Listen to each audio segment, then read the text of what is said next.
안녕하세요. 탈 것을 리뷰하는 남자. 이게 발음이 잘 안 돼. 안녕하세요. 탈 것을 리뷰하는 남자 포함입니다. 오늘은 벨로스타에서 판매하는 슈리 20H라는 제품을 가져왔습니다.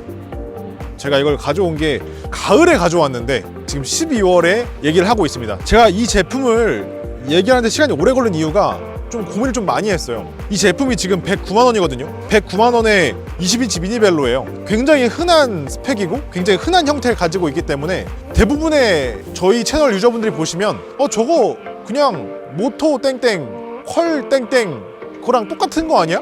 다 비슷하고 뭐 프레임만 다른 거 아니야? 이렇게 생각을 하실 것 같아서 이걸 대체 내가 어떻게 설명을 해야 될까? 어떻게 사람들에게 전달해야 될까를 고민을 계속 하는데 도저히 안 떠오르는 거예요. 그래서 시간을 좀 많이 허비했고 답이 없어. 그냥 주저리 전반적인 얘기를 좀 길게 해보도록 하겠습니다.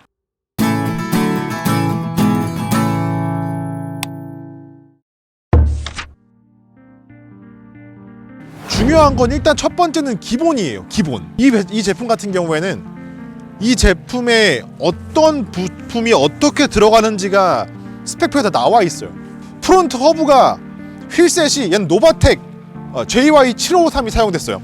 프론트 허브에 대한 브랜드가 명시되어 있다는 거예요. 대부분의 저가형 자전거들은 이게 휠셋을 뭘 썼는지, 이게 드레일러가 뭐가 들어갔는지, 허브가 뭔지 전혀 써있지 않아요.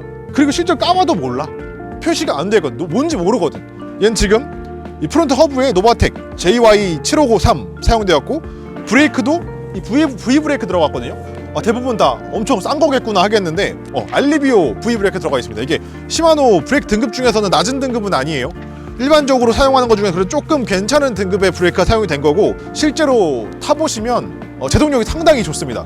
이게 V 브레이크라서 내가 손해를 본다는 느낌이 거의 안 들 정도로 잘 멈춰요. 그리고 체인도 마찬가지입니다. 이게 지금 KMC 브랜드의 7단 체인 사용되었습니다. 이거 일반적인 브랜드는 체인이 진짜 어디 건지 알 수가 없어요. 나머지 뭐 체인링 크랭크 50T에 170mm 사용되었습니다. 이런 것도 스펙 같은 것도 대부분 다 안 나와 있어요. 리어 드레일러 시마노 아세라 7단. 아세라는 뭐 다른 데 쓸 수는 있긴 한데 어쨌든 아세라가 들어갔다는 거. 스프라켓도 시마노 거 들어갔고 쉬프트 오른쪽에 있는 이 기어도 시마노 걸로 들어갔습니다. 7단 들어가 있고 핸들도 벨로 걸로 들어가 있습니다. 타이어는 켄다 거 들어가 있고 시포스 33.9mm 이런 것도 표시가 되어 있고요. 안장도 DDK 거 5310 브라운 사용되었습니다. 뭐 이런 기본적인 사항들 이게 너무 당연한 거잖아요. 너무 당연하게도 우리가 제품을 구매하기 전에 궁금하면 알 수 있어야 되고 내가 찾아보면 나올 수 있어야 되는 내용인데 다른 일반적인 저가형 제품들은 이게 전혀 나와 있지 않아요. 찾을 수가 없어요. 찾을래도 찾을 수가 없어요. 사실 여기에서 차이가 제일 많이 나는 거고 실제로 이게 탔을 때 느껴지냐? 너무너무 느껴집니다. 이게 무슨 헬스장 자전거처럼 끼끼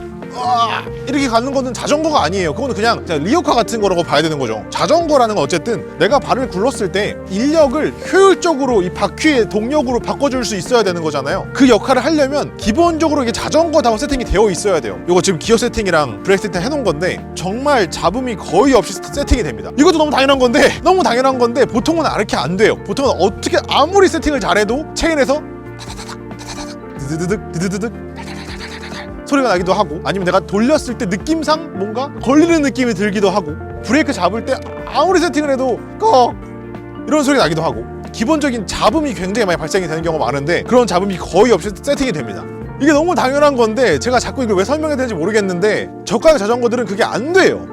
그래서 정상적인 자전거다운 세팅이 가능하다라는 점에서 제가 이 자전거한테 사실 굉장히 높은 점수를 주고 싶거든요.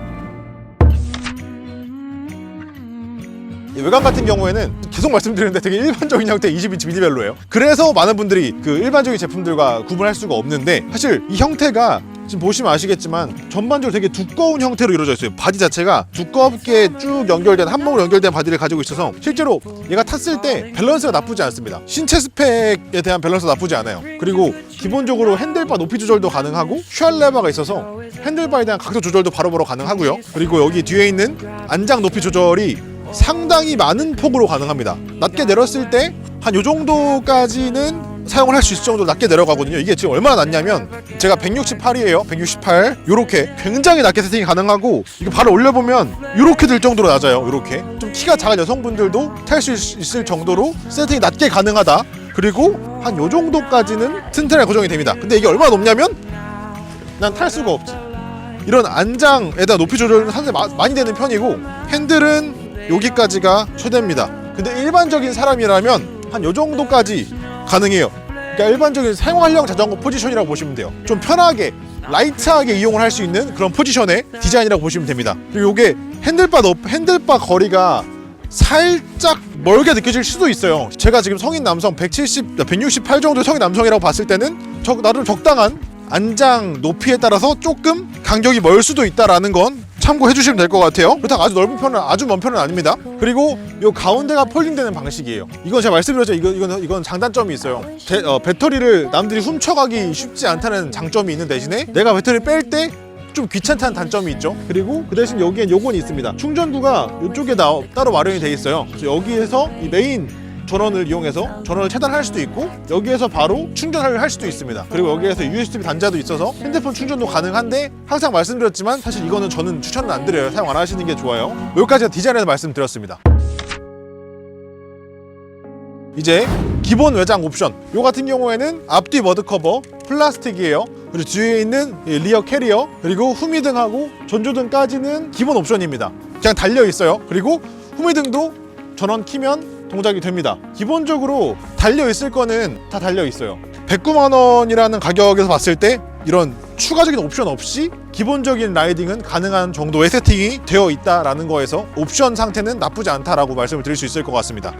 네, 이렇게 해서 일단 오늘은 살펴보기 시간을 가져봤습니다. 사실 모르겠어요. 내가 이렇게 또 얘기하면 또 이거 또 물건 팔려고 그냥 저 물건 또 팔아먹으려고 또 이렇게 하는 거 아니냐는 말이 분명히 나올 거고, 내가 이걸 뭐라고 해야 될지 모르겠거든요. 근데 저의 이 정상적인 대화가 좀 잘 통했으면 좋겠어요.